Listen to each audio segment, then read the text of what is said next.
And there's no need to stew apples at Lowburn in North Canterbury this summer. The sun is already doing it while the apples are on the trees. These sunburnt Cox's orange apples are the result of scorching weekend temperatures of up to 40 degrees, and it's putting the heat on the orchardist's earnings.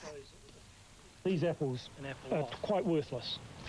The likes of this, no future for it at all, unless that is totally dry by harvest, in which case it can be juiced.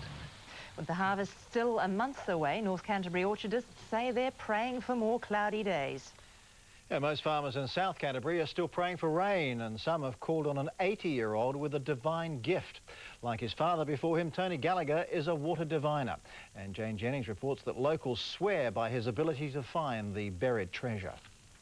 I say to myself that there will be water here somewhere, surely.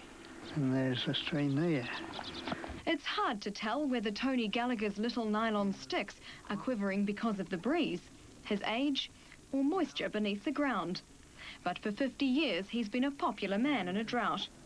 The ability to pinpoint streams under parched land Tony puts down to a divine gift. I believe that humanity is given certain people to find water. My father had it before me. Tony says it's hard to explain his gift. He says he just asks himself where the water is and how deep, and the plastic flicks in response. And he walked up and down and around about and marked out an area with stones where he said there was water. When Tom Clark moved to Fairlie in December, there was no well. Now there is.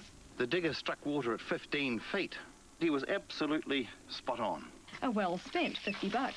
$50 if you get water and $10 if you don't. And in a drought, divining's thirsty work. That's good. Jane Jennings, One Network News. Just ahead, the Alliance has a tax policy rethink to try to win back voters. Plus, a new medical study links coffee drinking with cot death.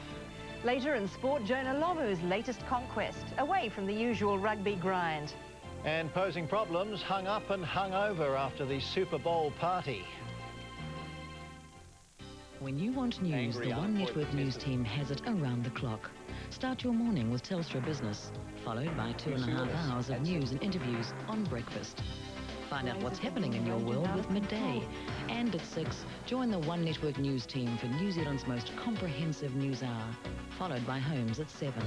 Then round off the evening with Tonight at 9:35. We go in depth, and we're committed to bringing you news with substance. News around the clock. Ah, buongiorno. Greg Lindsay. Un pacchetto con lei, dalla Nuova Zelanda. Oh, grazie. Prego. Ah, Mum sent me my Skippy. Skippy? Skippy cornflakes. You can't get them over here. What is so special about Skippy? Ah, you'll see. Come on. In my country, we only get the little plastic toys from the cereal, but never this. Never. You always know where you are with Skippy cornflakes.